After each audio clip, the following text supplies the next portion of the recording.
it's just because I had a strong work ethic. I didn't do anything special. Mm-hmm. But like I literally planned to, do my whole 20 there. But there are some things that happened. Like I was training guys, the woke agenda. Yeah. And I was training guys, and I maybe trained them too hard, and they tried to slap a couple hazing charges on me. Yeah. And I came out of the hazing charges. They found them non-hazing, whatever. But I was just like, if I continue this, I'm going to get kicked out. And I'm not going to. I couldn't live with myself not training these guys how they should be trained and how they.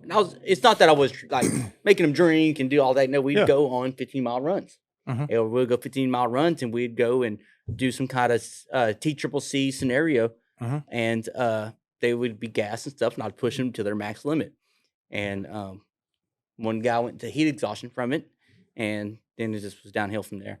Oh yeah. But my life has been troubled coming out, just because like I lost my identity. I left my whole identity in the Marine Corps and being an infantryman, and that I kind of lost place. And that's the reason why I got into the fire stuff, is to find that brotherhood and camaraderie, something that I cherish a lot. That structure. We was filming all that. Oh shit, we'll add it in there. All right. All right. Morale high?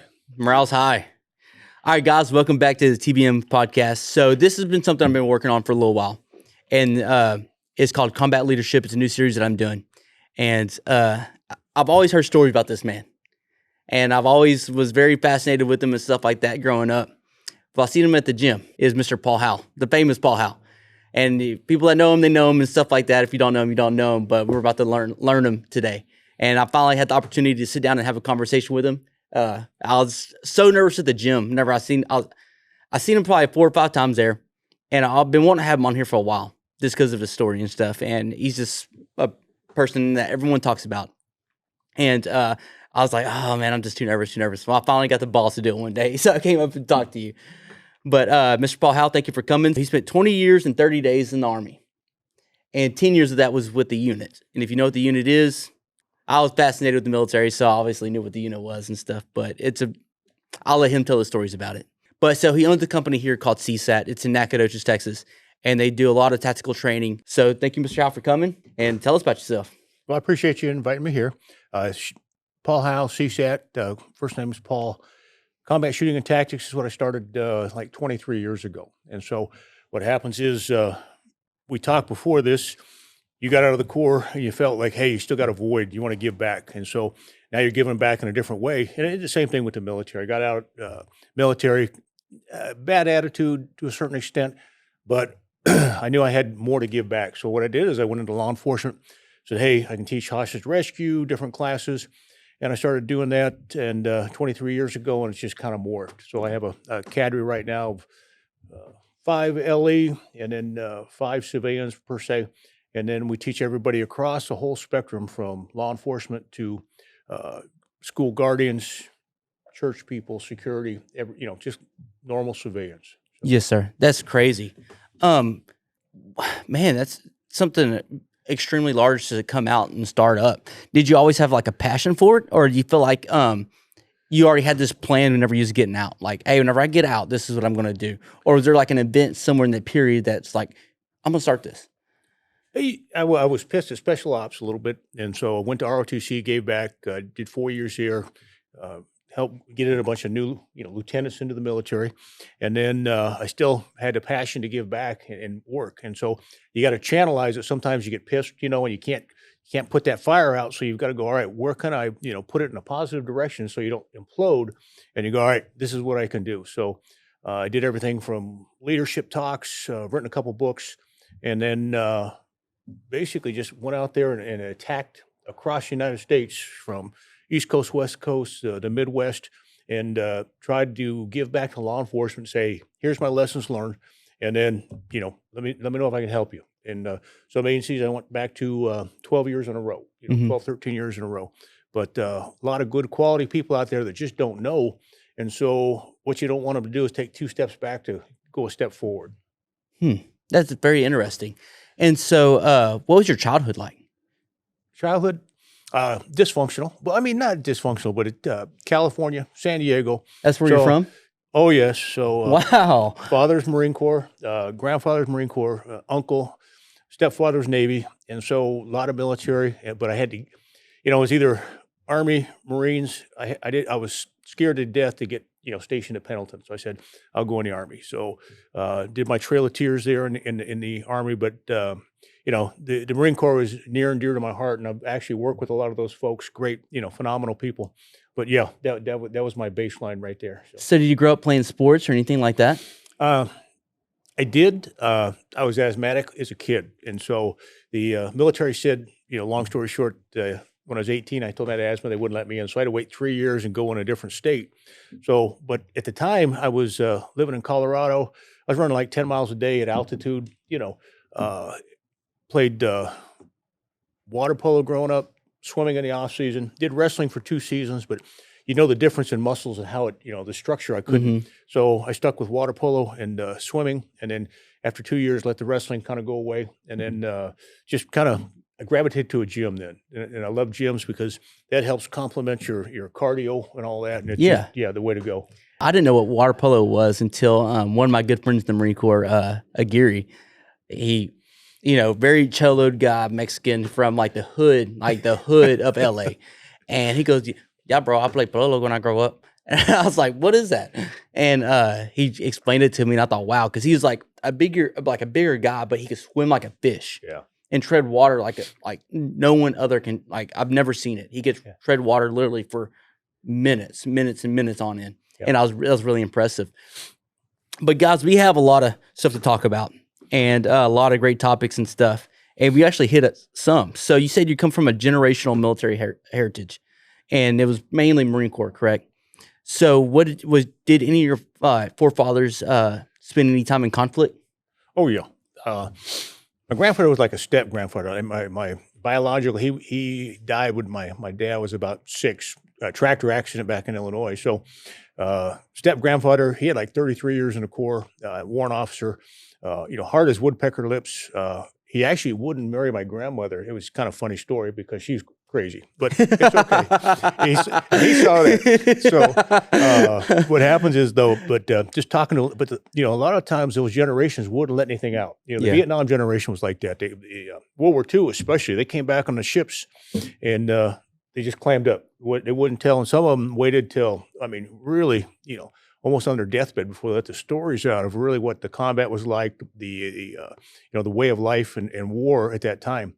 So same thing with my folks. You had the discipline, but they didn't tell you much about service, And so my dad said they gave him his buck sergeant stripes the day he was going to re-enlist, and he didn't know whether to get out or stay in, so he got out. But he went into construction and all that, and the migration in California, because a lot of them went into law enforcement, the Marines and things like that, Army folks. The Vietnam era came back, went into law enforcement. So that's a lot of what I saw back then too, growing up as a, what do you want to call it? An ideal of people that you want to be around and work with. Absolutely. And so like, what gave you the interest of actually going in the military? Was it like watching war movies growing up, or is it just because your forefathers, or you always showed interest in that? All of the above. You see it. You see the generational. We used to drive by MCRD down there, and you see them doing squat thrusts until they die. Yeah. And all that, and you just kind of you're intrigued. My dad was construction, so he actually did projects at Pendleton. So I got to go up there with him and do work and things like that. So I got to see that aspect. My swim coach was a Marine major that actually taught embarkation, debarkation for the Marines. So he was kind of a maniac. That stuff you're talking about, yeah, we would tread water 20 minutes, hands out, things like that. So he was a little different, but good guy. And so it was all kind of, I need a structure. I knew that. And so the military was a place for structure. Yeah. And then, so that was my, my path right there. Go ahead. No, I tried a couple semesters of college, and you're probably too young to know Buffy and Jody from like Family Affair, but you just saw a transition of high school into college, and you go, I can't do this for 4 years. No. This is like a hot stick in the eye, and I can't be around these people because they're, I can't say retarded, but they're challenged. Yeah, say. Absolutely. Yeah. Like, my wife was telling me stories, and people telling me stories of like, if you believe in this and if you don't believe in that, go to the side of the room. You go to the side of the room. Then she knew which guys were not in the same belief as she was, and then she would target them. Oh, yes. And like, I would go crazy. I would flip that whole classroom, I would go absolutely nuts. Kids aren't smart enough. When I came to ROTC, I knocked out my Liberty University, my 4-year degree. And so what ended up happening is when I came to ROTC here, I knocked out my master's. But I was able to pick all the professors, and I almost interviewed them by their bios, this and that. I only had 2 that I didn't want to get, but I had to take them for classes. But you can see a lot of that, and the transition now that the kids are undergoing is just it's a bunch of dysfunctional adults trying to teach just off the radar screen stuff that is not, and nobody's holding them accountable. No one is. That could be a whole conversation and a podcast in itself of our beliefs in that. Yes. But so with me, like I remember like growing up, and as long as I remember, I was just so fascinated with the military. Yeah. So I grew up watching Band of Brothers, and that was my favorite movie because my grandpa, he was in the Marine Corps, but his cousin is Bill Garnier in Band of Brothers. And so, like, I was always fascinated with that. And so, like, I was going Army. I was for sure going Army. I tried to get Army, and because I wanted to do an Option 40 Ranger Regiment contract, and that's this way I wanted to go.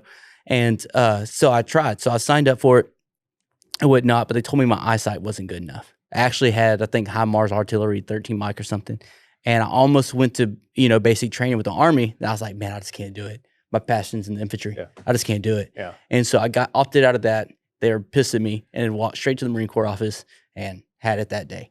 Wow. Yeah. So, and because my passion was in the infantry, like I grew up playing we're playing war, playing stuff, playing that, and that's just what I wanted to do. That's what I wanted my life to be. And at a very young age, I realized that I wanted to die in combat. As crazy as that sounds, just from everything that you watch and just the passion that I had in it. But I went to the Marine Corps, and that was that. But I was very glad, and I'm very glad the opportunities that I had there. But you did good, and I think everybody veteran, you got to pull the good stuff, put the bad stuff away, and say, all right, you'll see a little. Coy's putting one out tomorrow, a little meme. You basically, what you've got to do is put the war behind you, bury your dead, and then move on and take care of the living, because that's what's important right now. And so I'm kind of like with you. I thought, man, I'm not going to make 30. Then I'm not going to make 40. Then I'm not going to make 50. Then now I'm like 63, and I'm going, dang, what do I do now? And you're going, all right, what are the next challenges? Who are the people? Well, we got a couple generations that we've got to get in there and bring them back up, because the left has pushed them down, and they're ignorant, And I agree. Yeah. And I guess hearing that, you're a lot like me. Like my application to the military and the fire service is that I want to leave a positive impact. Yep. I want to make sure whenever I die that I was, like I did something good. And it kind of sounds selfish and kind of like, I don't know, cocky to say that. But it's really like, I don't want to be looked at as a negative person when I die or anything like that. So I want to make sure I give back 110%, because I've had certain individuals in my life to give me their everything. And I really appreciated that. I really took that to heart. And so I want to do the same for others. If I'm that person for you, thank you for letting me be. And if I'm not, I'm sorry that I'm not. But and that's really the gist of it, And what you're doing here, I mean, you're taking a translation of what you did in the military and giving it to the civilian world, where I honestly say now is experiencing more conflict on this side than they are over there overseas. Oh, yes. Law enforcement runs into it every day. And now, law enforcement is vilified, this and that. It's crazy. But you hit it right on the head. You want to give back, and you just don't want to leave a shit stain in a diaper as your mark on life. No. Yeah, and you're so right. There's so much people can look around and give back, take care of people. Even if you just pick one person, and help mentor them or get them over the hump in life, that's huge. But people, a lot of times we're self-serving here, in this world, in this life now. And but we've got to get more of that to where we look. I don't know if you guys have Explorer programs where you can reach out young people for fire, get them over the hump, get them in, let them know, actually, let them see this is what it's like. This, there's things that you can't unrace in your mind, and that's the negative thing to me about the fire is you're going to see traffic accidents, kids, mangled. You kind of bring that baggage with you. There's a point where you got to kind of put it in its place. Does that make sense? So every profession is hard in that way. And this is, you guys, that's the thing. You can't shut it. Law enforcement, they're going to see stuff, but not like what you guys see. Because they're going to wait, they're going to turn the scene over to you. So Yeah. as soon as they got security, they're going to go direct traffic. And you guys have to deal with all that. And it's the same thing with the mill is the mill, they don't teach, soldiers, Marines, once they get out, how to shed that or to compartmentalize it, No. Yeah. We really never went through a transition phase Yeah. to talk about that. And, I try to be very genuine on this podcast. That's why, like a lot of guys and myself, chose the party and the drinking and the drugs. Oh. Because, you're just 19 years old. You see some things and you don't know how to articulate it. And so you're just like, okay, we'll just go party and have a good time and just forget about everything. Yeah. And so I think that's just, it's a very detrimental habit and a detrimental thing to do, but we don't know no better. You're a 20-year-old Marine that just went to Afghanistan. You're all excited and stuff, and you see a little bit. To be honest, like I didn't see a lot. Yeah. Nothing compared to what you've seen or anybody else. But there's just things that you see and that you're a part of that you're just like, fuck, like, wow, I didn't expect it to be like this and this and that. And I'm not going to say that I carried baggage because I went into the military in a very intentional way of like, I wanted to see this stuff. Mm-hmm. I was going to see this stuff and I expected to see this stuff. But when you see it, you're just like, okay, cool. I don't understand this, but whatever. Well, that's the baggage. And with the bag, you get pissed. You go, after all these years of Corps or Army, they should know better. They should know how to, they should be able to out-process somebody for a couple of months and get them kind of deprogrammed a little bit for civilian life. They don't. And so what ends up happening is you look for, like you said, you look for structure when you got out, to fill that void and to give back. And that's huge. And but a lot of guys don't find that. And they're out there and the civilians, they can't relate. A civilian shrink cannot relate to combat. I've seen them and they kind of flounder and they don't know how to handle it. Well, the textbook says this. Well, that's nice. That's a textbook. Yeah. And then the other thing is the leadership whether the mill would be Army or Marine Corps, they have got to have better ways to structure, people's lives and take care of them because of ops tempo. Well, you're seeing that at Bragg right now. There's a SF group that's under investigation for a bunch of stuff, just like you're talking about. And so that's right underneath their noses. That's in their home, bedroom, so to speak, right there at Bragg. And so it's a problem. Nobody addresses it. So, until the military leadership takes it on and fixes it, it probably won't get fixed. No. And we're not talking about like company leadership. We're not talking about platoon leadership. We're talking about military as a whole. Well, generals, what are they? They're politicians. Exactly. Yeah. They forget about looking down. They just look up and they're trying to get either that next job, the next star, or they want to get out and get that contractor job outside the military so they can make more money. And I go, well, how much is enough money? You know what I mean? When are you going to start actually giving back? Because it is so, it's unacceptable the way the system is. Yes, and I think a sole part of that is they forget where they come from, and they're more in an administrative role, and they're not in the suck no more. Yeah. The suck always reminds you of the brotherhood and the camaraderie and what it means to be what you are. Yep. And they don't experience that no longer. They live in a very cushy lifestyle, and they have it very good, and that creates selfish behaviors. Yep. And I think that's just the culprit. Well, the good officers that I've seen, or most of them, they get out as captains. They're either rifted or pushed out or they're disillusioned and they walk. And those are the good guys out there that, that unfortunately the military needs, but they're not political and they'll never make it up the chain of command. No. So it's sad, but it is what it is. Right? It is. And there's really nothing you can do about it. But now it's a good time to transition to what always interested me in your life. And so we talked about you as in the Army. And so let's talk about the units you're in. So kind of explain your unit history of what you went into. Not conflict, because we'll get into that, but as far as what units you're in. All right, you hear all about them. You're still trying to climb the pinnacle. I was a tab wearer, so I didn't spend time in a Ranger battalion. I went to Ranger school. And then what ended up happening is, you go to these briefs. Twice a year, they come throughout the whole Army. Hey, you want to go to selection. So, okay, you walk in the woods with a rucksack, find points, just like Boy Scouts to me. Hey, yeah, we can do that.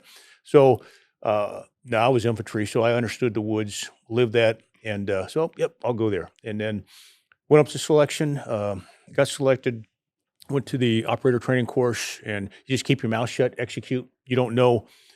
There's guys that disappear out of it because they get pushed back in the regular Army. You give them all you can each day, and then there's points that you have to actually push more, because if you're not up in a certain level, that means you may have a weekend off while you're working out, shooting, you're doing something, getting ahead of the game to stay up there, because you don't want to be that guy that is a weak link.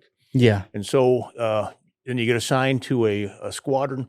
What ends up happening is you start generally as an assaulter, and you work your way up. You're a team Gumby, and then you just learn. So team leaders will rotate every 2 years. So you might see 2 or 3 different team leaders. We try to stay in the trenches as long as we could, which means hands-on. So when I was making ATL on an assault team, I jumped ship, went over, became a sniper for 2 years. And that got me 2 more years in the trenches, because once you become a team leader, your clock is ticking, and then you've got to go to selection and training or another section, because the ops tempo is so high, you just need a break. And this is in the unit. Yeah. And this is in the unit. So explain the unit. Because I mean, it's what you can of it. Go anywhere, anytime, do anything.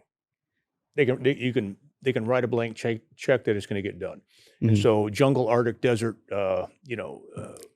urban, any environment. And so you're constantly training in those environments. Every 18 months, you go to, all those environments, and you're just constantly, preparing for combat. Yes. And so in the unit, and correct me if I'm wrong, the unit's Delta, correct? Yes. That's the Army. The Army name is 1st Special Forces Operational Detachment Delta. And so I don't know the current classified this and that. There's a lot of guys out there now. I actually have to get on, I think it's a team house, look at some, and I have to get the new generation to see what they're learning. Because I've been out for almost 25, 26 years. And so there's a whole new generation that's come in. There's guys now that have been multiple conflicts. They've got bonuses that I hear are like, hundreds of thousands of dollars for re-enlistment. And I'm going, ooh, when does that cross the line become, a mercenary or, a soldier still? And I wonder, but I also kind of look at their attitudes, their thought processes. Some guys are just burned out, but they keep doing it because it's that they need that adrenaline rush. Some folks just don't have any other place to go and get, or you hit it. It's their identity, and they can't cut that identity. Well, some people need to. We had guys that retired out of the unit and came back as blue suiters, gate guards. I mean, I could never do that. They were scared. People were scared to leave, and it's like there is a life out there beyond that. And so went out there and I just started my new life is what I did. But that's awesome. It's just, I feel sorry for the ones that can't break that mold and that identity. But I was an anomaly. I stayed 11 Bravo infantry my whole career. I didn't go special forces. I wasn't a ranger. So I just went in there and said, all right, tell me what you need me to do. Okay, here's your selection. Okay, I did that. So, and then just do your trainings, and then you get to watch everything. But it was the Vietnam generation training us, and then we did a transition, and then it actually evolved from there. But I have no idea, where they're at now. So you don't have to be a Green Beret to be in Delta. No, you can. We had everybody from Aviation Mechanics, every different type. Their philosophy is they will pick the right person, and then they will train you. That's awesome. Yeah. So we had a helicopter. We crashed a Little Bird one time. Bubble broke off, so the blade's still spinning. One of the guys had the presence of mind to grab a fire extinguisher, shove it in the air intake, and smother the engine because the controls wouldn't work. Well, he'd been an aviation guy. Wow. He knew how to do that. So that was huge. And so we all learned something that day. And it's one of those things that, everybody, take repairmen, it's just, as long as you could pass the selection, they figured they could train you. And I mean, they're right. Yeah. I mean, they're right. Cause sometimes people get into a job in the military and it's not what they want because it's just because they went in as open contract or whatever, but they have so much more potential to be something bigger. Oh, yes. And I really like that model that they built because, I mean, it's true. Like, you don't have to be an infantry guy to be going to Delta. I mean, just because, you went to infantry, you might have a little bit more experience on the guns, but you have a weak mentality at the end of the day, and that aviation mechanic doesn't have that. and he can maybe go further than you when it comes to other physical or mental aspects. Yep. That's awesome. So, we'll get to the BlackHawk Down thing in a second, but so in the unit, what was kind of like your first conflict that you was involved in? I remember we was talking earlier and just talking about Panama. So kind of give us that rundown of how y'all's involved in that.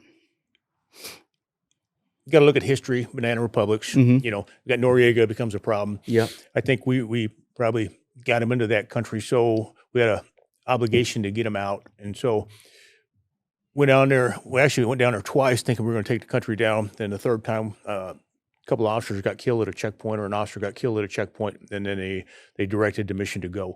And so I went down there. They couldn't pinpoint them. And so all the intel we had, so what happens is they got the one guy out of the prison. And I think the book is 6 Minutes to Freedom, and Kirk Muse. And then what happened is Noriega's somewhere. So basically they set up a Crime Stopper type thing. The best analogy I can put in, and people would call up, hey, he's at this residence. So we over there, hit it. We borrowed a bunch of tracks, armored vehicles from regular military. So we had a gunner, driver, TC, had a couple, I think 82nd Sheridans, light tanks, and then a couple Marine labs. And so, 50 cals on all of them, and this and that. And so we just rolled around the city and just hit targets, because the 82nd was taking their time sweeping through, they were having problems actually coordinating. So the whole city was a vacuum as far as control. It was just on their own. So we did about 40 hits, I think, in a week, and finally flushed him, and he got scared and went to the Papal Nuncio, the Vatican embassy, and then that's where he gave up right there. Noriega himself. Yeah. And so were y'all doing hits of just like military checkpoints, or were y'all doing hits like possible locations he was at? Possible locations. So somebody call in like Crime Stoppers, second house on the right, Calle de Norte, and so, Black Gate. How many Black Gates are in Panama? So what happens is there are people down there that didn't like their neighbors. So they go, oh, they're PDF, which is Panamanian Defense Force. And so we go hit it, and take down their house, and all right, he ain't here. What's next? They give you another target. And we roll and hit that one, and just did that for a week. How kinetic and how trained was their military? Their military or ours? Theirs. It was nothing. Really? They folded. We got shot at once or twice that I know of, but it was like home defense. And they made a mistake. Yeah, about 950 cal machine guns opened up on them and just put them in the ground. And so we wounded like 17 people on that one, but killed the two guys that were shooting. And then once in a while you get RPG left, and so if you're on the left side, you're putting rounds into it. Yeah. And so, but you couldn't tell because the tracks are so loud. You don't know unless you get an impact or a splash whether they're shooting at you. But most of them, to me, once we took the wind out of their sails, on the first initial hit down there at the prison and the commandancia, they folded, and we were rolling back in after that week, and there were guys in uniform going back to work, and we're going, do we shoot them or not? Or no, it's just. But it was one of those things that I think we had more fratricide down there, friendly fire, than Americans were killed because of fratricide than the Panamanian Defense Forces.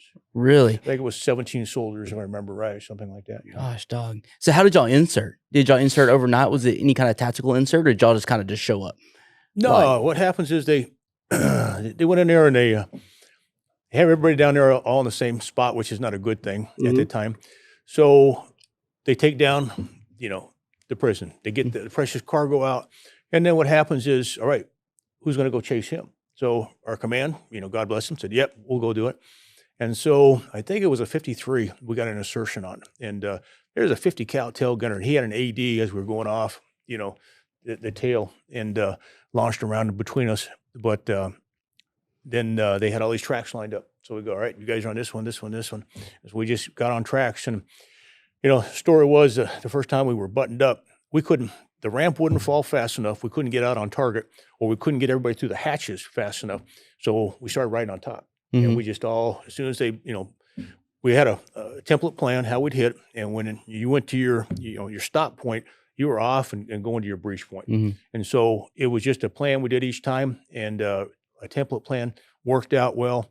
Once in a while we go buttoned up, but it wasn't that, we could you got 950 cal machine guns. They can put out a lot of firepower. Yeah. Or you got us too, because we'll shoot up anything we need to shoot up. But it was one of those things you just long moves, we might go inside, but for the most part, we were outside on top watching and just trying to, make sure. Because if one guy spotted something, a lot of times the technique was you might have 30 rounds of tracer in your first. So if I start engaging, that tells everybody, it pinpoints them, where that fire is, and everybody get on that fire, and help out. So I ran a 203 then underneath my That's AR. all. I always carried 203. Yeah. Well, even when I was a squad leader, I carried a 203. Yeah, it's great work. So low signature at night, they can't tell where it comes from. Blows up. They don't like that.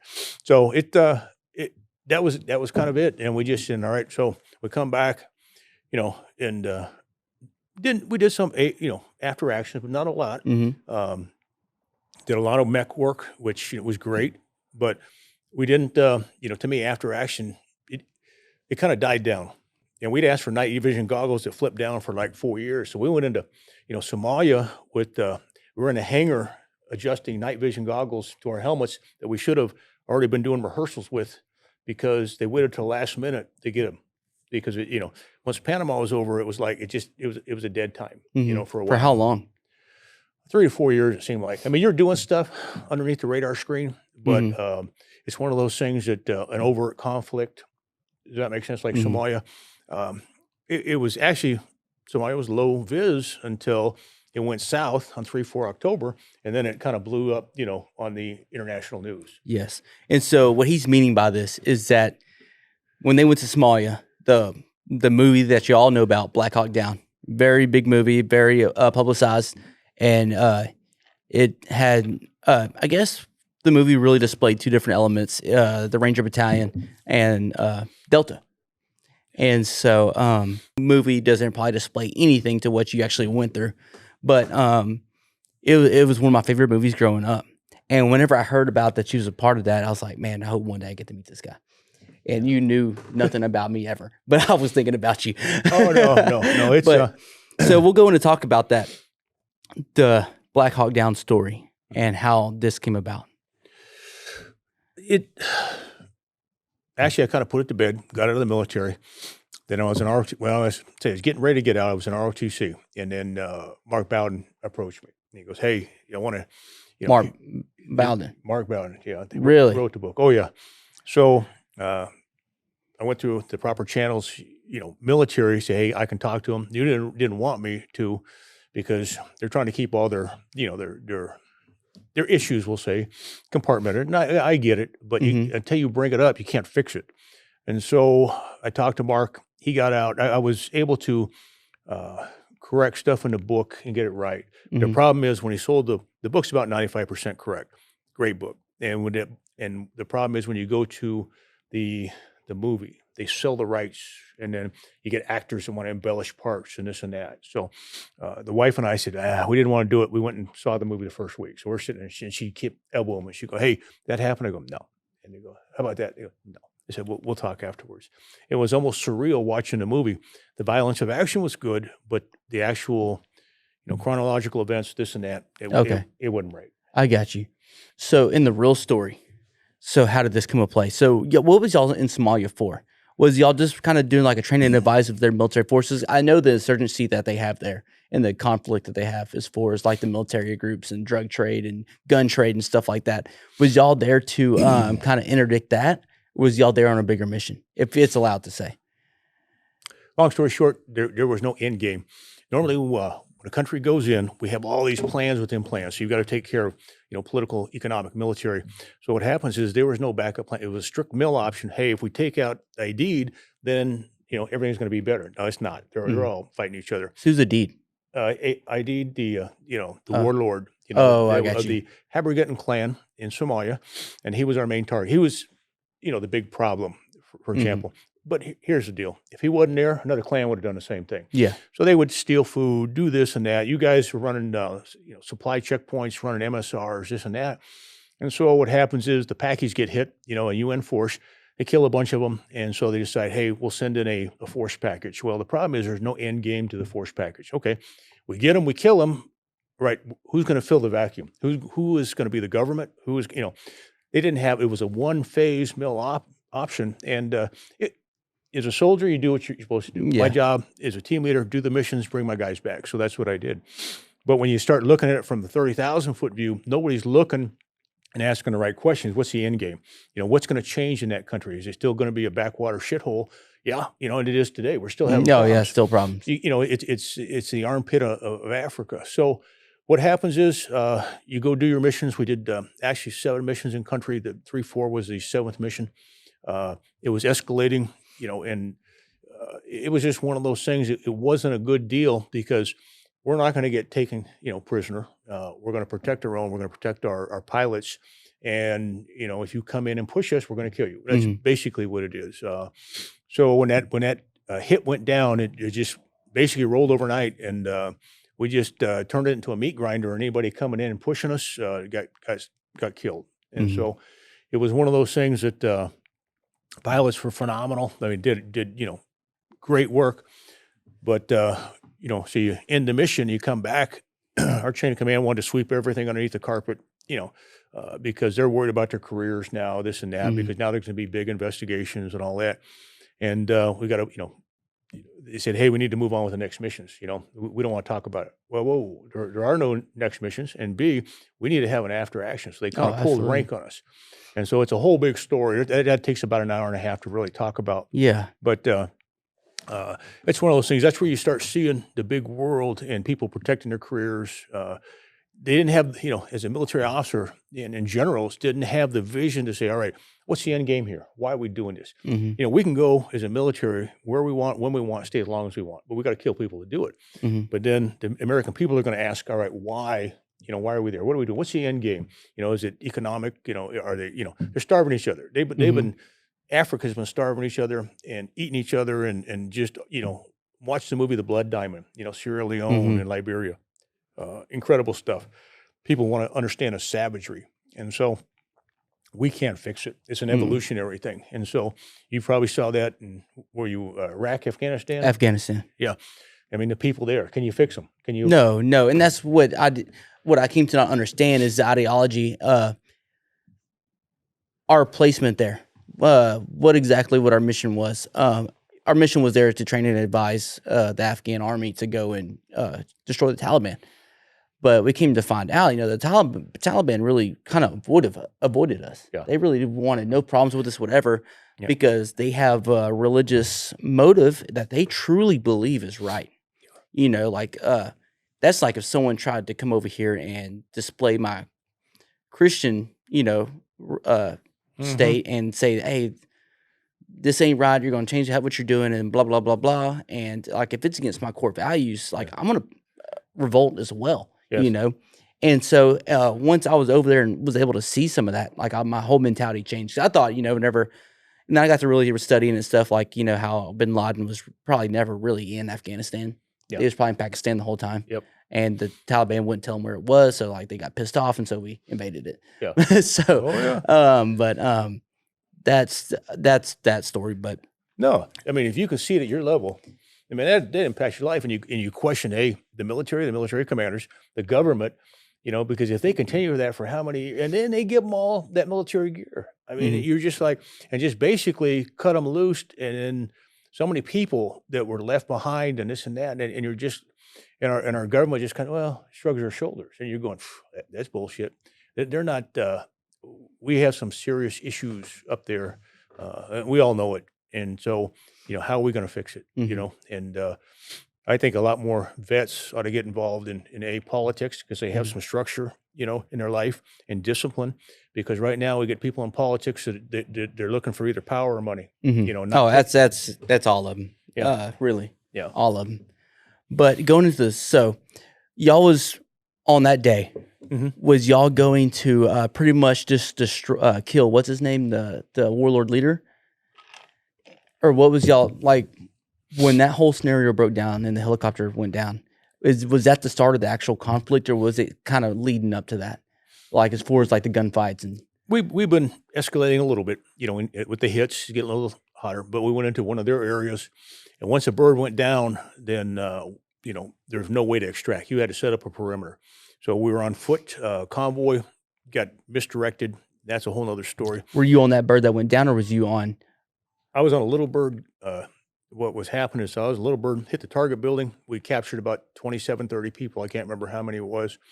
And then put them on the convoy. And I remember that in that movie. So you was on that team that was capturing all the people in that compound. Yeah. And then so they go, hey, bird. I actually saw it, the fast rope, the seesaw bird, dropping people on the ropes. And I didn't know what it was. I couldn't hear the comms. And so what happens is they go, hey, we got a bird down 500 meters that way. So we set up this big formation and we started moving. And then I saw a little bird kick some smoke and I go, that's what it is. So we kind of took the center of the formation out. And, some people said we left the range. We didn't. We just attacked in a different direction. We had put the Rangers up front, us in the middle, Rangers in the back, but it was a really stop and go formation. But we got on that site, figured out where the bird was. It wasn't in a big courtyard like in the movie. It was in an alley. You couldn't see it to you. It just broke a corner, and there it was. And so the CSAR crew had all moved into another building. So we just started occupying. It was an ugly perimeter in a mountain environment, but it worked. And then the air cap just came in and just started servicing targets, all night. And so that's. And so was y'all then given the mission to do the extraction of the surviving people? The surviving soldiers of that bird, or did they seek refuge somewhere and y'all kind of just linked up with them? We're supposed to link up with them, but what happens is when you get in a mountain environment, you don't know, everybody's tucked in really tight. You can't tell where they're at. You can't, if you haven't been in that area, you're talking, hey, I don't know where you're at, I need a smoke or something so I can figure out. So nighttime, you can put a strobe out. Daytime, unless you put a smoke out, you can't tell.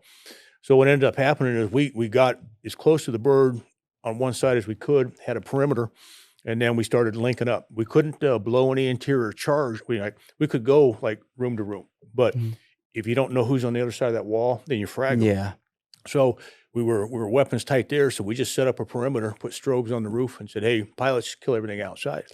They were within half a block of us, and so it was good. So they just protected that one sector at night. We had loosely, interlocking fields of fire, and then we just call, hey, we got guys coming in here, guys coming in there. We call in gunships. They would, service people, and then finally in the morning, an old unit guy that used to be in our unit brought in a 10th Mountain, the armored vehicles. But the problem is they were full of troops. They didn't have any place to put us. So we ended up going on foot until we got to, another location with Humvees in Exfil. Yeah. So, how kinetic was it? I've watched the movie, displayed it to be very kinetic, and I imagine it's very on par with that. And so, what kind of problems were y'all running into? Were y'all running low on ammo? Was y'all concerned about that? Tell me your definition of kinetic. That's a term after my. Kinetic. I mean, how bad was it, as in the firefight? They were paralleling us on the streets, and then we were taking fire directly from 12 o'clock, but the folks up front were weapons tight, and they weren't shooting. So we were kind of sucking up rounds, and he'd have a round come through, 5, 10 teams, hit a guy in the rear, and he'd go down, medics have to, treat him. So that was a pain in the ass. And then once we got to the site, then it was just, all right, let's just start smacking folks. And so once we got to our perimeter, then, you can start, 2 or 3 rounds, throwing frags, hitting people. There was enough dead and wounded. I would strip them of their ammo and use their weapon and stuff. Wounded of the other, or y'all's dead wounded, or our enemy? Guys, yeah. Rangers get hit. So, they're packing, 6 or 7 mags. They got a rifle. They got frags. They've got, anti-tank weapons. So you go use all their stuff up first, and then, because you're going to be there for a while, is what you're figuring. You don't want to get all your stuff dirty. It's kind of the concept on an armored vehicle. You guys work armor? No, we did. So we had MRAPs and stuff in country. So they backlayed I-80s heavily. So we would travel via helicopter, because when we pulled out in 2014, there was no influence in the province until we went back in, 2017. And so the Taliban then pretty much took the thing back over and backlayed I-80s. And as our mission set, we would have spent too much time dealing with that. Then we would actually be able to train and advise the Afghan forces. You guys got hit in your areas. Say you take ground fire. Does everybody get to suppress, or is it just the gunners? Who gets to shoot? Oh, so the gunners. So Yeah, pretty much, you know, like you do contact left, contact right, that whole scenario. But as far as like that evolution, we did that in training, but we never got to do it in country. Gotcha. So we was on foot. When we were doing our I'd say security patrols around our fob, it was all on foot. So what we do is we take the Humvees or any vehicles we're in, and we'd hang Claymore bags, put mags in there, bandages, tourniquets, mags. And so if you're shooting and engaging from that vehicle, you could feed back. Does that make sense? Mags and everything. That way, if that vehicle went down, you went to ground, then you've got your whole basic load on you still. So we would do stuff like that. That's smart. That's very smart. Well, helicopters or vehicles. We had extra, you know, in the birds, like little birds, we had a rucksack full of ammo and stuff. So if that bird crashed, we could pull it out. Does that make sense? And then sustain. And so the same thing, because we'd have to be able to get the pilots out and take them. And we told them, you know, the pilots, hey, if you see us go into a building and this bird crashes or you can't fly it, go into the building, into the first room, and you stay there, we'll come get you. That makes sense. And so we had plans like that for both wheel vehicles and then aircraft. And that was already predetermined prior to this incident. What's that? That was already predetermined prior to this incident. Oh, yeah. This was some training. You know, we would practice that. And if you're doing vehicles overseas, same thing. And it evolved into the convoys and stuff. You know, they get hit. Your motorcade, for example, you know, in Iraq, this and that. You know, if you're engaging out doing protection work, then feed off the vehicle versus what's on your body. What's on your kit. Yeah. And so, you know, during that day is when the conflict started. Then it went overnight. So, I'm sorry if I get too personal with you, but as far as the I got lots of scar tissue, so don't worry, I'm good. Good. So, like, as far as the how close was the enemy getting, and what were y'all doing with y'all's casualties? Casualties, you know, pull them off the streets, put them in rooms. We had I want to say 3 SF medics and a couple PJs. So those guys started going to work. We have team medics, but I need my guys as trigger pullers first. So what would happen is as we're pushing up, servicing people, running, doing this and that, got to the initial crash site. Once I ID'd where the bird was, I had 2 of my guys, phenomenal guys. They just launched across the street and started reorienting a ranger position there. And it was downhill, so I could shoot over the top of them and not, you know, put a bullet into them. So I could launch 203s, whatever, and then throw grenades, this and that.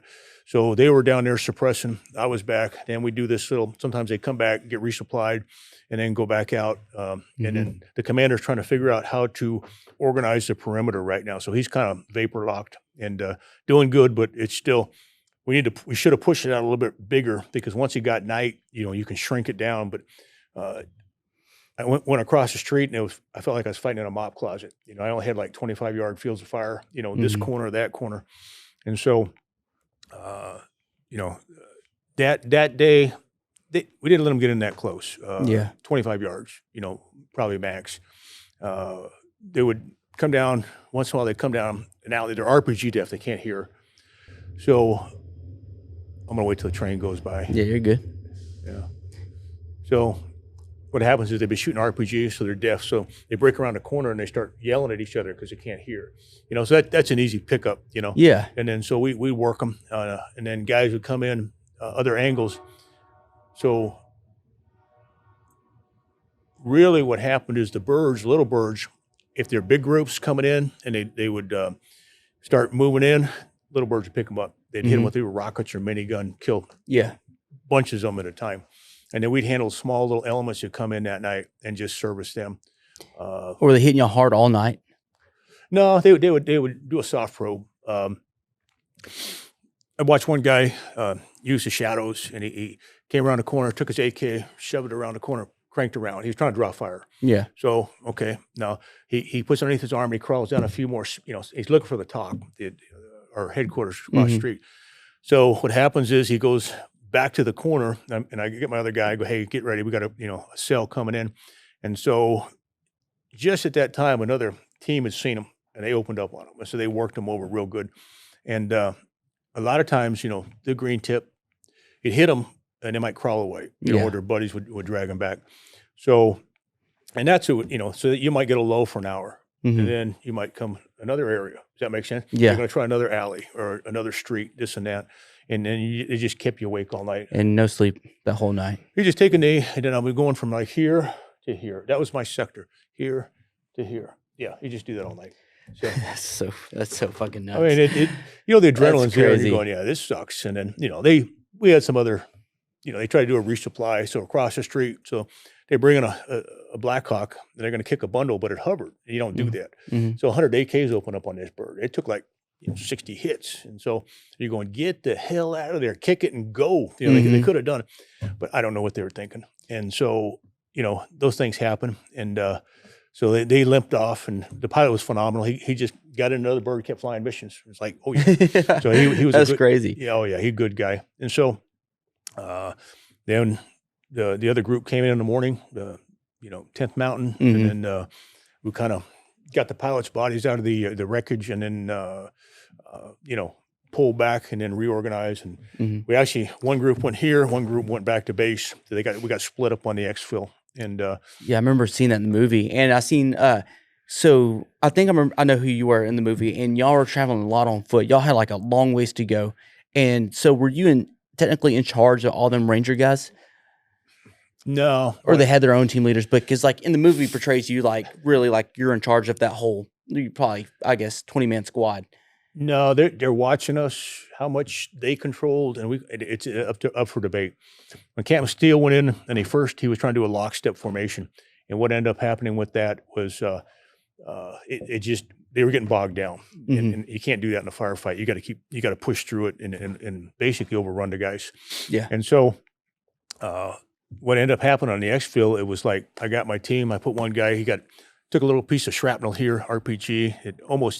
It nicked his jugular sheath, is what it did. But they put a seat collar on, a big white seat collar. It was kind of funny. He's pulling security. And so we got him and then inside of a vehicle. Then we took the team, and it was like teams taking care of teams, pushing out back to the main area. We couldn't, put the dead and wounded on top of the vehicles, and then we could only fit the, when I say on top, dead on top, wounded inside, and then basically we just went on foot, because there was a really disorganized. There was no room. Yeah, no room, and they didn't really give us location. Go to National Avenue, okay, and we had maps and stuff, but it's like, what direction is that? So we're just kind of following the armored vehicles, fighting in between them. That's crazy. And so, how like tactically advanced were the I guess the militia? Were they actually using pretty I guess say adequate tactics against y'all, or was it kind of like a free for all kind of thing, or like I guess were they acting almost as an insurgency? They were good. They were good in their own fashion. They grew up, but they didn't. They might come out, do a recon by fire, crank a couple rounds, put the weapon down, see if they got any. We're not going to shoot. We just watch them. Yeah. And so we let them get out as many as we can. Then we pop them. So, like if you're doing an ambush, this guy here on this side hits this side. This guy hits this side. You work your way in. Guys in the middle work the middle, and that way you get everybody. And not everybody just shoots the point guy. So same things here. And it's just they didn't have. They were tenacious. They weren't scared per se, but they didn't aim a lot. Unzeroed AKs. Yeah. But they throw enough ammo. Same thing with the Taliban. Yeah. So it's the same stuff. It's just different continent, different people, and Yeah. But as far as like, so the next morning, y'all pretty much fought all night, and y'all's given the location for an exfil.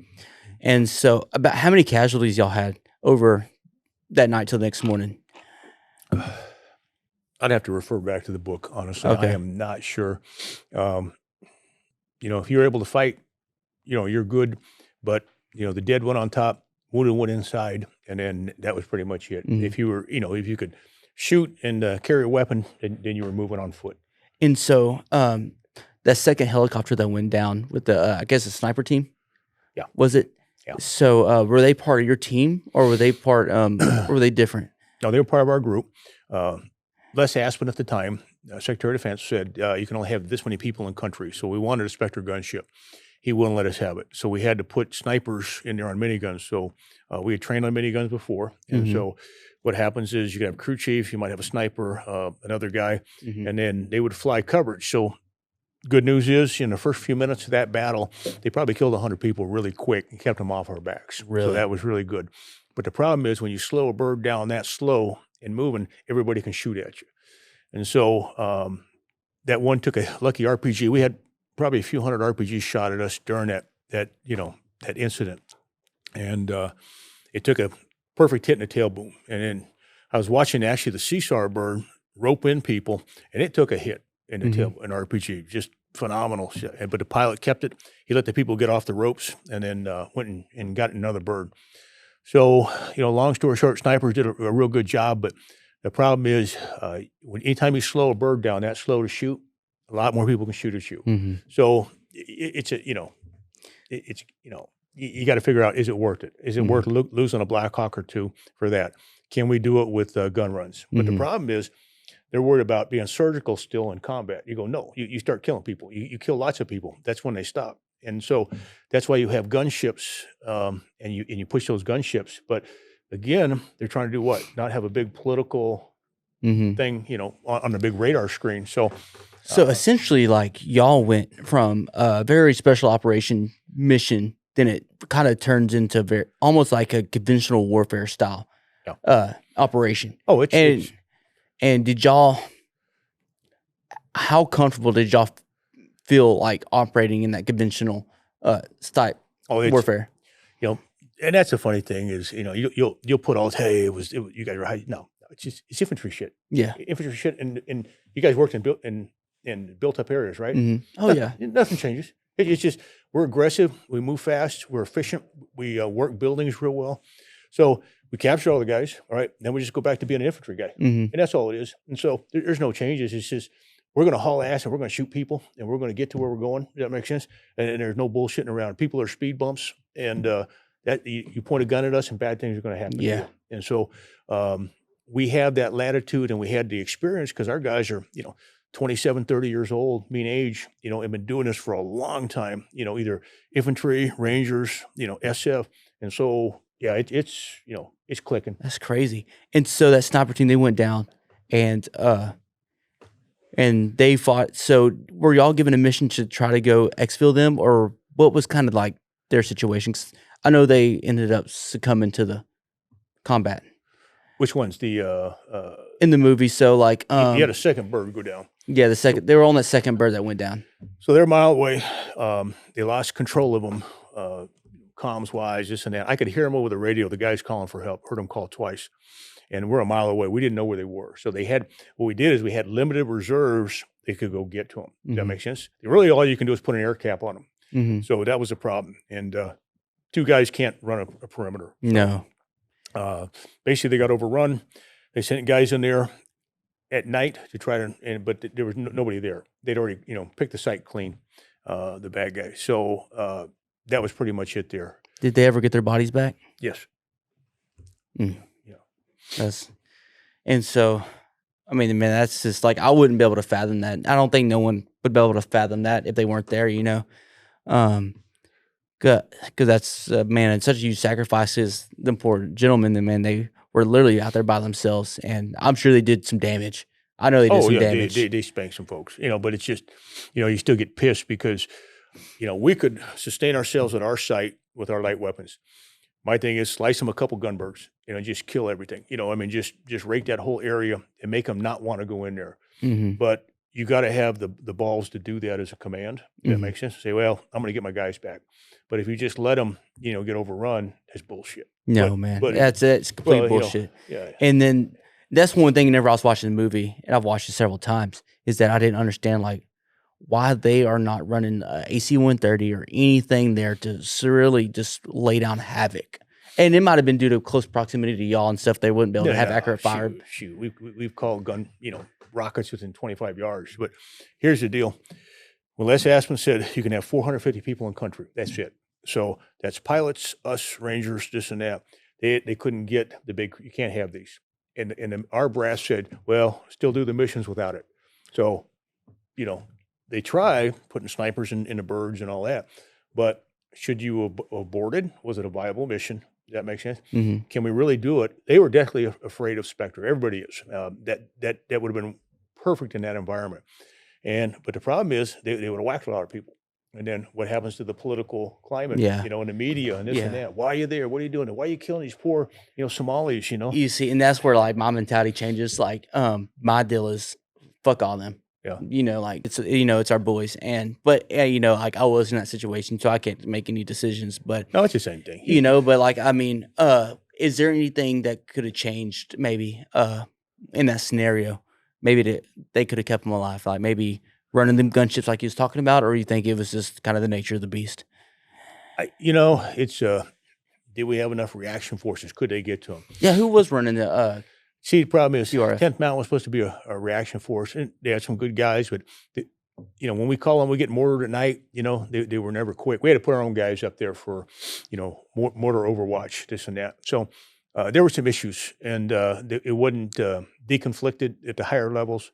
So my thing is, when you have a least amount of people, you have to be more violent to either apprehend or take things. And Yeah. so is the command willing for those guys to be that violent? Mm-hmm. And a lot of times they're looking at politics, and because we can go where we want, when we want, and stay as long as we want, but we have to kill people to do it. Yeah. That is a reality. Is the chain of command going to do that? Because in the end, I'm not going to, I pretty much knew those guys were dead, because either they're in, on foot through Mogadishu, or they're dead. It's A or B. So what happens is, because the guys aren't going to give up. Mm-hmm. You know what I mean? It is the way it is. And so, you kind of come to peace with that. But the problem is, the bad guys had picked up the radios and stuff, and were talking gibberish on the radios. So their freaks were going hot in different parts of the city. So you didn't know, but it was just the local knuckleheads, picked up the radios off the bodies, and we're talking on the freaks. How did y'all get the bodies back? Negotiated. I think Robert Oakley came in, State Department, and told him, "Look, we're going to sink your country basically, unless you get those bodies back." And then he did. Were they? Man, I hate to even ask this. Yeah, no, don't go there. It's all good. Yeah. But that's God, and I can understand it. It's not like I can understand it as I've been there in that situation, but I can understand what like it would mean to me. And so it's frustrating, and it's like, well, it's disheartening, because you're going, man, chain of command should know better. Are they working for their careers first, or are they trying to do what's really right? And that's the problem. They didn't do what's really right. You want to go there? We'll go there. We'll fight. We'll do all this for you. In the country, is it a viable mission? And no, I'm not going to surrender. It's pretty easy. And I've had conversations with the wife about that. If I don't come up for air within a month or two, I'm dead. That's simple as it is, because I'm not getting taken, not getting captured. And so, we had to do all the SEER training and all that garbage, Yeah.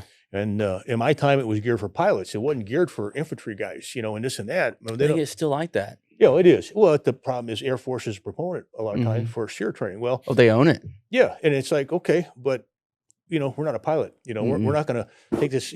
Oh, sorry, No, you're good. microphone. this fluffy chute and fall down to the ground, and all of a sudden I'm out of my environment. From a plane.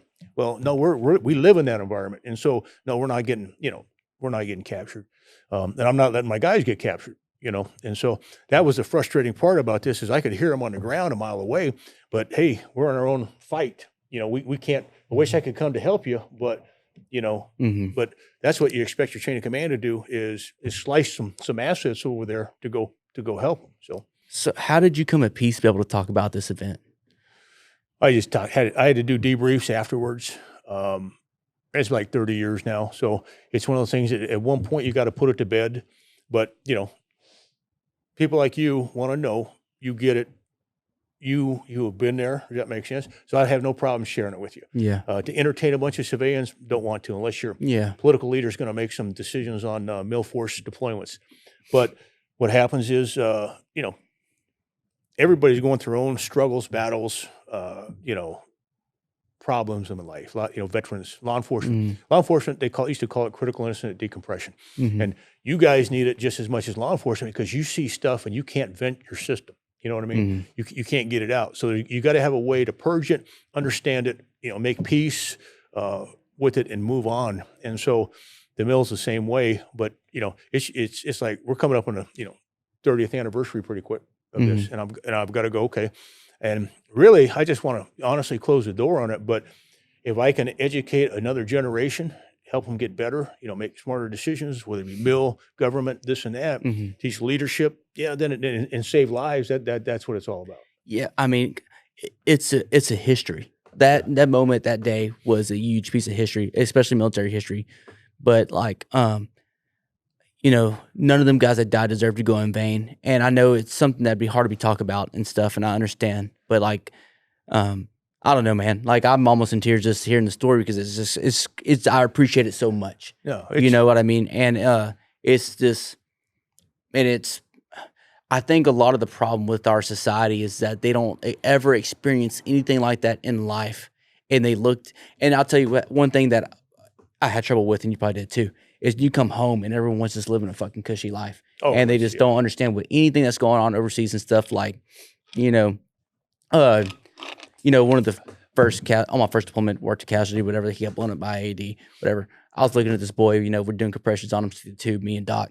And he's like, man, you're supposed to be a certain age to get in the military. But I look at him, he's like fucking 12 years old probably. Yeah. Or he might have been older than that. He might have been 14 or 15. But the dude, he got blown up and like his, this leg's missing, his femur sticking out of his leg, like all the meat's just ripped out, and like his ball sack penis has all been ripped off and stuff. And I remember like just sitting there looking at him, I'm like, bro, he's just like, and he's like 14 years old. Yeah. I would, and if Doc, if you're listening to this, please comment what you think too, because that's what I was thinking at this time. Yeah. And I was like, man, like then you come home and see this 14-year-old sitting, all they do is play video games and wreak havoc. I mean, that bothered me. It should have bothered me, and because then I had to do like some self like mirror reflecting to like. They don't understand. It's okay that they don't understand because like it's not the life that they live. And it's still hard. It really is. And the hard thing is separating is like, look, what you got to do in your life, it's just my 2 cents, is you got to kind of watch your own lane, your family, your right and left boundary. And I can't have an impact. I want to have an impact when people have an open mind and want to change and better themselves. We have a lot of society that you go to college and you watch them walking around campus, looking at your cell phone, head down, oblivious to everything. And then what they know is what a college professor, sometimes straight line academics. Yeah, I know. And they have no clue about the outside world. We are, the most well-off, wealthy country in the world that has everything from medical, and I can't remember the percentages of how much antibiotics we use in the world compared to the rest of the world. And sometimes you go, we aren't worthy, of the people that have made the sacrifices. If you go back to World War II, whether it be Europe war or the Pacific, and, I read all the books on it. I could and tried to talk to as many vets as I could. It's just, it's incredible. And what happens is it gets watered down because each generation makes it easier on their kids. And it's not that we need to be tough on them, but we need to have higher standards, whether it be educational, the physical, the mental, the discipline. And otherwise, we have a nation of sea slugs right now. You can pour salt on them and they'll sizzle like the ones in Seattle. Yes, absolutely. And they don't understand. And the liberals think, oh yeah, we're ready for a fight. No, you're not. You have no clue. Fuck no. Yeah. Oh man, I was getting out. Like I'm just like when I'm going through this transition out, I'm like, man, like I hated to do it, but I'm like, because it bothers me because I hated to do it because I feel like I could give a lot back, but it's just like, man, I would be kicked out if I don't get out. Yes. Oh yeah. And just because of the way I was and the way my mentality rang, and well, it's self-management. Yeah. And you learn how to self-manage, and that's huge. So, man, keep going with it. And, you're an entrepreneur doing this stuff, and you got the fireman, release too. So, man, just keep doing what you're doing, and things are going to open up.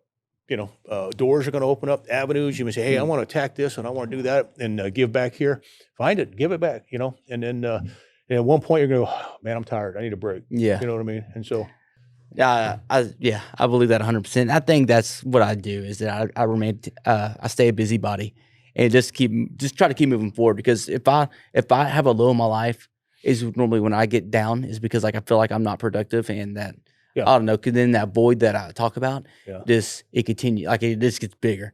And so, but thank God for the fire service, because like, man, like it gives me a reason to, I love my wife, and she's a reason why I wake up. Like she's a very big proponent of it, but it's just like I have that to get better at. I have that to master. I have that to look forward to, and that's what keeps me moving. Oh yeah, you know, and like my brothers and stuff, like they were a very close knit family, and my parents and stuff. Are you the oldest one of these? I'm the rascals? oldest. Oh yeah, Yes, so I'm the they oldest. they have a I'm watching you guys. They have a role model to look up to, and so that's huge right there. And so we have to, you don't have to save the whole world. No. Just save a little piece of it. Yeah, and be happy with that, and that's okay. Yeah. But it's hard. But I guess we'll get on to our next topic. Oh, this is actually something I want to hit on. So I want to talk about like kind of the whole reason for this podcast: leadership in a combat environment. So I'd like to ask you, what is like some key characteristics that you need to maintain during that conflicted situation as a leader, and also how am I going to put this? Yeah, we'll start with that. Then I'll try to articulate that here in a second. Okay. So 3 characteristics that you need to maintain as leader in a diverse, dynamic combat scenario. Hey, here's the deal. Live the example. And that's pretty much it. My team that I was with had never been to combat before together. Because I was on a sniper team. Team leader got killed in a parachute accident. So I went over the next day, took that team. So I go, all right, guys, teach me what you know. I will learn. If I don't like it, we're going to have a discussion. Otherwise, I'm going to do your tactics. And that's the fastest way to get back on track. So a lot of times they watched when I shot in combat, and that told them silently, yeah, I should be shooting. If the TL's shooting, the little guys on the team should be shooting. So that was one thing. So if you live the example and then hold the same standards, physical, mental, tactical, technical, nobody can bitch. It takes all the excuses away from people. 100% agree. So that's it in a nutshell. I have blue cards in there with all sorts of leadership characteristics and all that garbage, but a lot of it's just, if you just tell them, live the example. Yeah. But as far as like keeping these men motivated and morale's essentially probably, it had low points, it had high points during that conflict. Yep. Like, how did you keep them engaged and like into it? Well, we continue to do rehearsals. If we didn't do a hit within a week, we'd do a full-blown rehearsal. So we would practice everything, put guys in we might do a different platform. We might do helos one time, foot one time, vehicles, and then we would, after action. And so everybody's there has signed up. Nobody was drafted, and it was like everybody wanted to be there. And so we want to be in. I don't want to be the one that fails you and gets you shot or has a problem. So it's supervision, just like in training, but it's in combat because you're still doing training. It's not like you're just sitting there waiting for the next mission. You're doing rehearsals. We're doing target folders, building things, practicing. We dry fire every day, and so if it's my time for 20 minutes to go dry fire, I go there, take my guns, and do it. I don't tell my guys to do it. I've told them they do it when they have time. Yeah. And so they're grown men. They go over there and do that. If I got to push them, no, I don't need them. Yeah. And that's what I tell them. I said, so it's one of those things. It's, you talk to everybody, you communicate this and that, but you just go, all right, here's the deal, and it's just a constant, it's nothing changes really to me. Really? If you're training up to the edge, combat should be real close if you're doing it realistically. So that night, like as far as them being non-engaged and stuff like that, the training and all the preparation and stuff made them resilient during that combat situation. Oh yeah, we could touch a building, or like across the street, and they put minigun on it, and the brass would fall on us, our heads. We had called rockets in before 25 meters, the 2.75s, in training. So we had trained up to the edge, whether it be gunship support, our own, shooting, whatever, really close proximity. And so it wasn't that big of a, combat's actually pretty easy. To me. It's just, yeah. And, well, there's certain things you didn't think about. And one thing I also want to touch before we move on to that subject is fear in that situation. How scared were you? And how scared were your men? Could you sense the fear off of your men or the Ranger battalion that was with you? I couldn't tell. I had a doorway, had another guy in another window. He had that window, had another guy in this window, had a guy here. He probably did too much PT that day, and so he was dehydrated. So my medic had to plug an IV into him under moonlight. It was pretty cool. And so he was like my battle buddy. But so I had the doorway because I wanted to be able to see the whole battlefield and watch. And I was on the radio, calling comms across to the talk and this and that. So what you're doing is you're finding work. And then the biggest thing was radio comms once in a while. All right, I got 3 guys coming in from the north. I'm getting ready to hit them because it got real quiet. And then somebody would start shooting. Brrr. Well, you didn't know if they're going to overrun that position and get into your back, you know. So what you would do is, all right, I got 3 guys coming in. I'm going to hit them. Stand by. Hit them. All right, 2 are down. You know, the rest are crawling away. All right, roger that. Good. And so that's a peace of mind right there. Really? Oh yeah, just all right. That team, because there was no layered. You know, it was like that team, and then if they rolled through this team, they're hitting you in the back. So your trust in your men kept your fear at peace, more or less. Oh yeah. And I mean, you really had no time to be scared. Oh, you got time. You're going, this sucks. I go, I'm looking at my position. I go, he put me in a mop closet. I said, it's like 25. I wanted to take a building across the street so I could expand my fields of fire out to like 100 yards or 2. But no, when I got 25 yards to make a decision, I got to look here and here. I go, this sucks. And so you're going, all right, what am I going to do with if 2 guys come around, 3 guys, 4 guys? And so what I'm doing is I'm once in a while I'm stacking mags on a windowsill so I can go, because what I'm going to do is I'm going to hit them with, my AR. I'm going to go to my shotgun. I got a pistol. I got another AR mag if I can get in there fast enough. So, and then I got a frag. Had 1 frag left in that night. And so I go, I got to save it for a good one. You know what I mean? So you're thinking about this and you're going, all right, and then don't waste ammo, all that.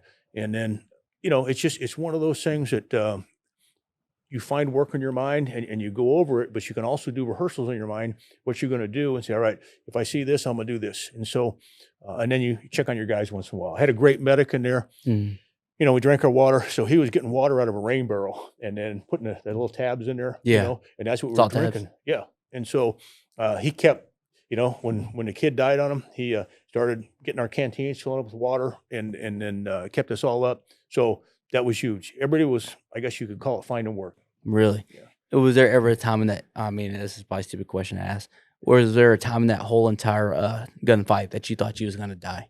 Oh, yeah. A couple times. Oh, a lot of it. Because I got away with stuff because I knew the battlefield. I knew how to get away with stuff. But I would roll in the door to get more ammo and a bullet might spark outside, but somebody finally picked me up because I'd use a big tree to hide behind as I'd move out, this and that. And then when it got to that night, because you would hear the little birds going, wah, minigun and people going, shit, there's like 20 people dying right there. So how many bad guys are on the outside coming in, And, then you hear a bunch of AKs open up on a helicopter or something and you're going, ooh, there's a lot of them out there still, because, military intel is not good. No. They're not even good at weather. They go, we killed, they go like there's like 90 to 100 hardcore fighters. And they go, okay. So we killed on one hit, probably 20 of them. They go, so that means 80's left, and the math didn't work out real well. So there was still a bunch more. So it was just, you just kind of put it in its place and say, okay, if today's my day, I'm going to kill as many of them as I can, and die on a pile of brass with a hatchet swinging. And complete peace with that. Yeah. And I'm fine with that. That's awesome, man. That is just awesome, man. And I guess, now this is the last question. How many do you think y'all killed as a whole team or as a whole unit that day? You think you killed over 200 plus? I can't even comment, but I've heard estimates of 1,200. Really? Yeah. I believe it. I mean, I'm going to attribute most of that to the gunships because they were killing 40, 50 to whack. Yeah. I mean, we had to get one guy, hit a guy in the chest. The guy was carrying RPGs on his back and came in. So he went in the chest with a rocket. He was so low that when we went back to FARP, fuel and rearm, he was cleaning brain matter off the bubble. So the guy had blown apart. So love it. It was one of those things. They did a number, and but I can't tell you because it's not like in the movies. You hit people and they keep running, or they run around a corner. And you don't get that job satisfaction of them dying. So I put sights on a lot of people. Going in, and then that night, and then I just can't tell you. I just So I've hit guys. We did one raid, probably 3 prior, and hit a guy came in. He was here to that door with a laser.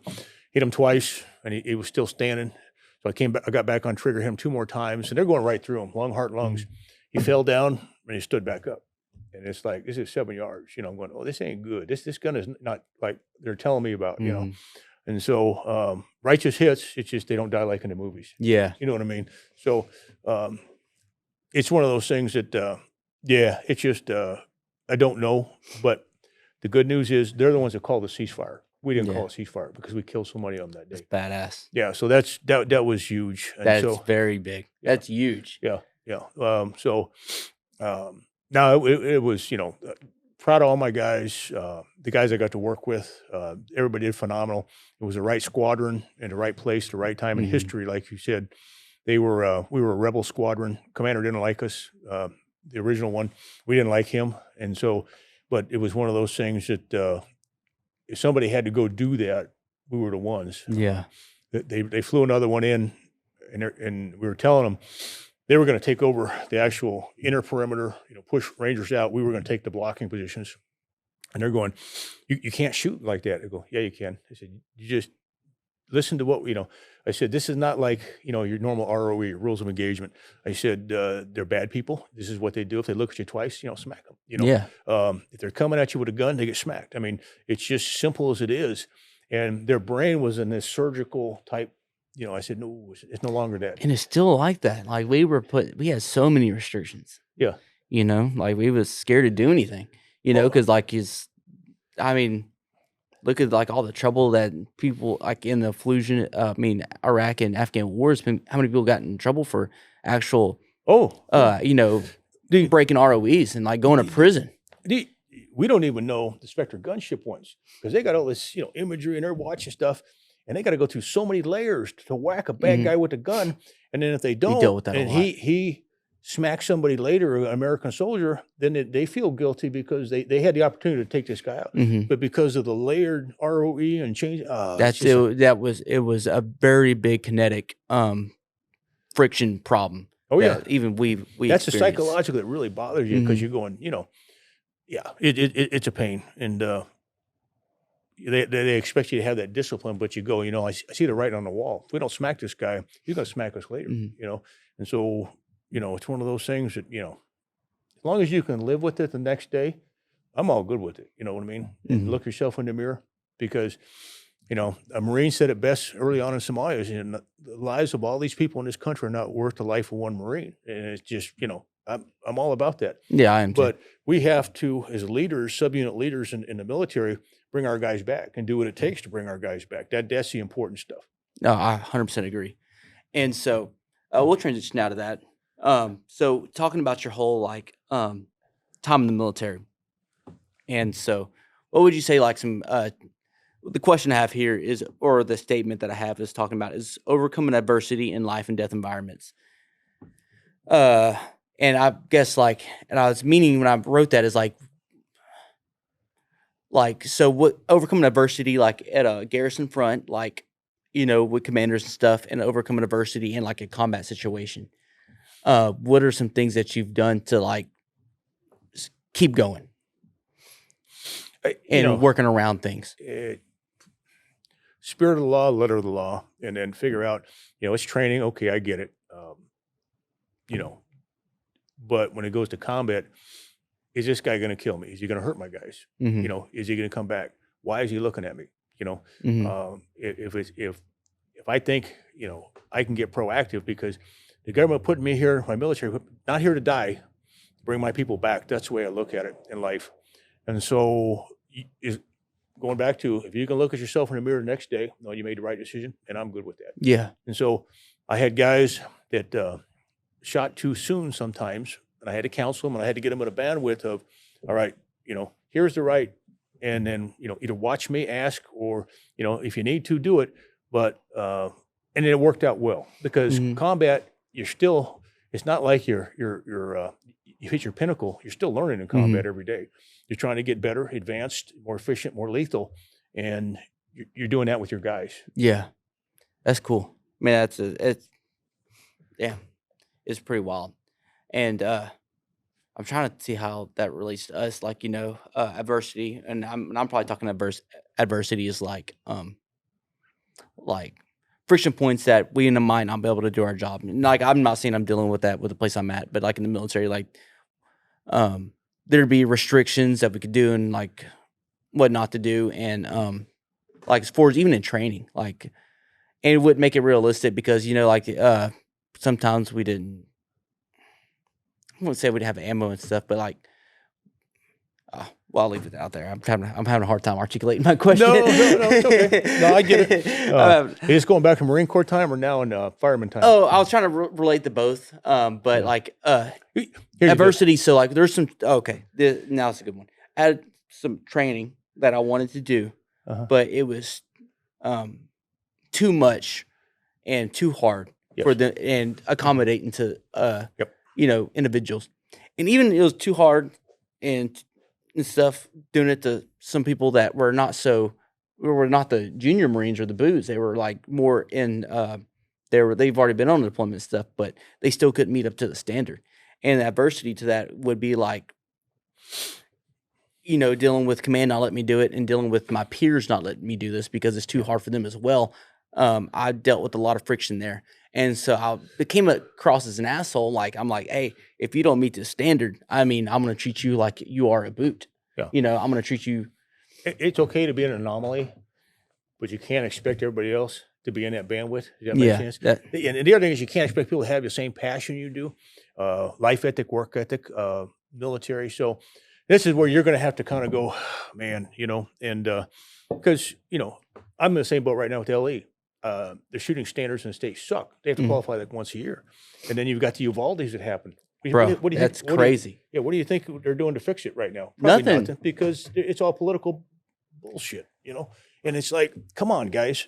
These are kids. You couldn't open a freaking doorknob and go in there and shoot a bad guy. Did you see the videos where one of them was fucking off on his phone?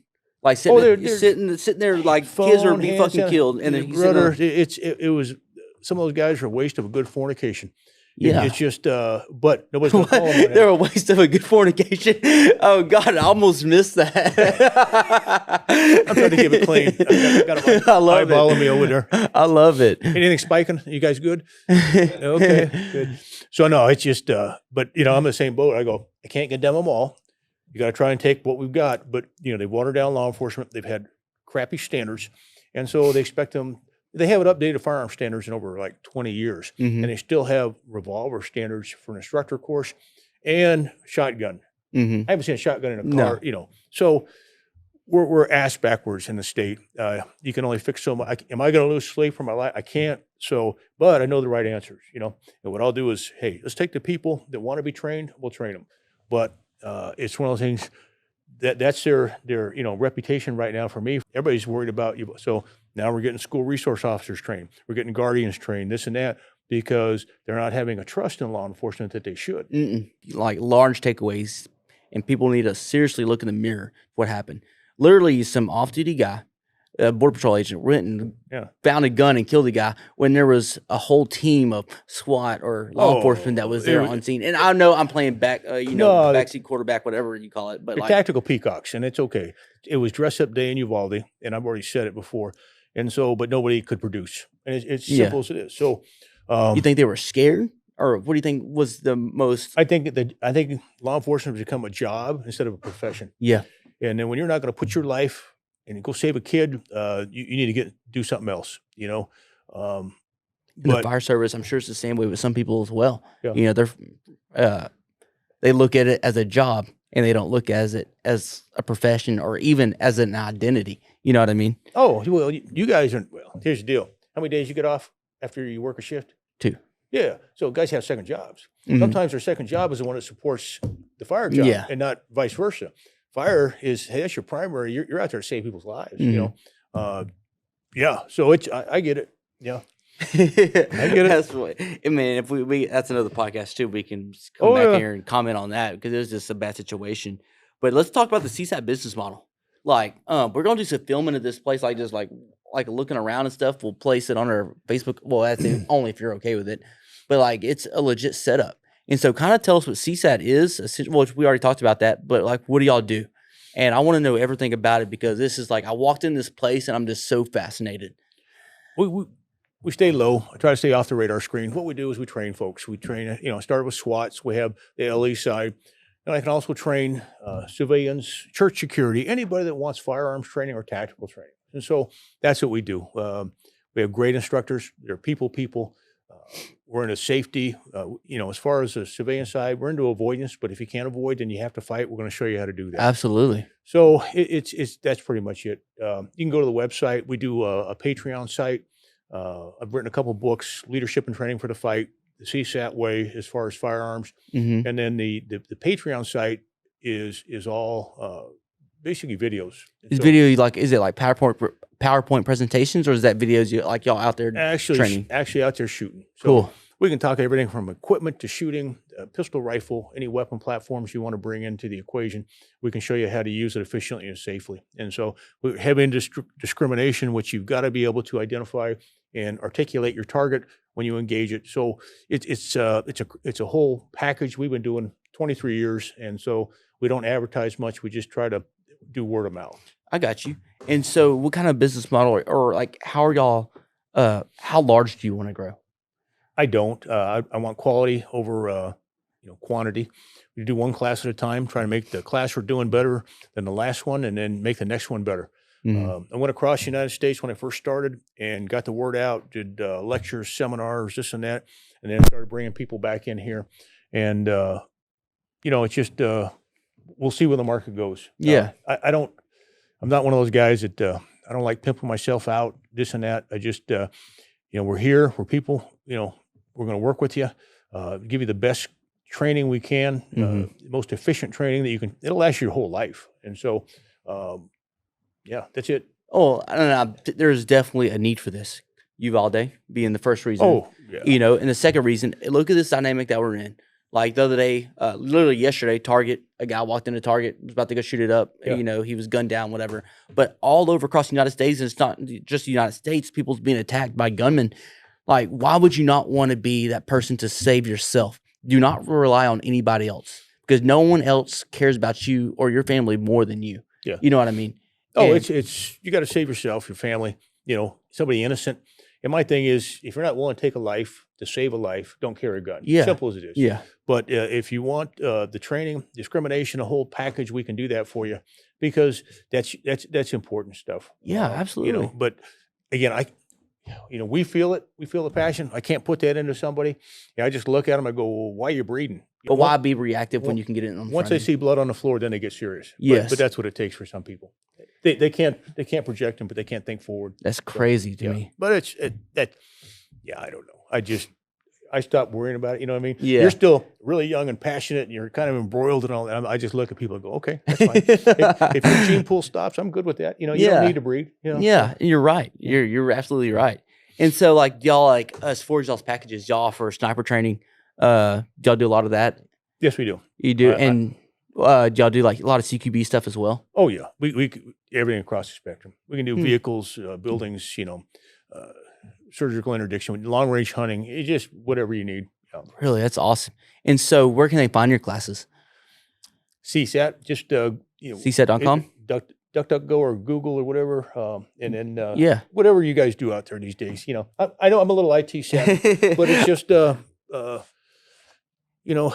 email us. Usually, my goal is to get back with somebody in 24 hours. If they have a question, we've got a pretty good website, combatshootingandtactics.com, and basically that's it. Look at our reviews. Actually, it's word of mouth. Yeah. Once you take a class, talk to somebody who's taken a class. And they're our best advertisement. That's awesome. I will never buy advertisement. I'll write articles for magazines and stuff like that. But there's an industry out there, which is firearms. We're in a profession. And that's what we do at CSAT. That's the difference. That's awesome, man. Like I'm telling you, this place is crazy. And there's just a need for it. And I wish people would be a little less reactive and be a little more proactive. But it is what it is. Nice. But Mr. Howe, so I'm going to leave the table open to you. What you want to talk about? Oh, I was going to say, hey, you guys over there behind all the machines, you got anything? You good? How long has it been? It's been about an hour and 40 minutes? Yeah, hour and 35 hours. I think we're good, because what will happen is, and this is what we want you guys to do, if you like it, let these guys know. And what you want to do is say, hey, we want more of this, more of that, and we can shoot some more if you like. I'll come back in, no problem. give you whatever you guys need. And I'm a pretty matter-of-fact guy, which says you can do this or this. This is what we like to do and why, and I'll give you the backstory of why we do that, because that's what's important. Yeah, absolutely. I'm not going to tell you to do something just because I told you. That's bullshit. I'm going to say, hey, here's my experience. Here's will give you the best chance of survival in the world. So, Man, I love it. I love it. Mr. Howe, just thank you again so much for letting us do this. I never knew how I was ever going to approach you as a child or now, but like I said, I finally figured it out. So thank God I heard the story. Thank you so much. I appreciate it. But guys, thank you for watching this podcast. Please like and subscribe and comment. This was a phenomenal time, guys. You don't understand. If you appreciate it, please reach out to us and contact Mr. Howe if you are interested in coming taking this class. I tell you right now, I'm personally going to come take it. And man, it's just been crazy. And I want to keep in touch with you. Actually, I want to talk to you a little bit offline about more. But that's it, guys. Thank you for watching. And this is it. Wrap. It was crazy. Mr. Howe, I want you to be a mentor of mine. What? I want you to be a mentor of mine. Oh, shoot. Let me know what I can help you with.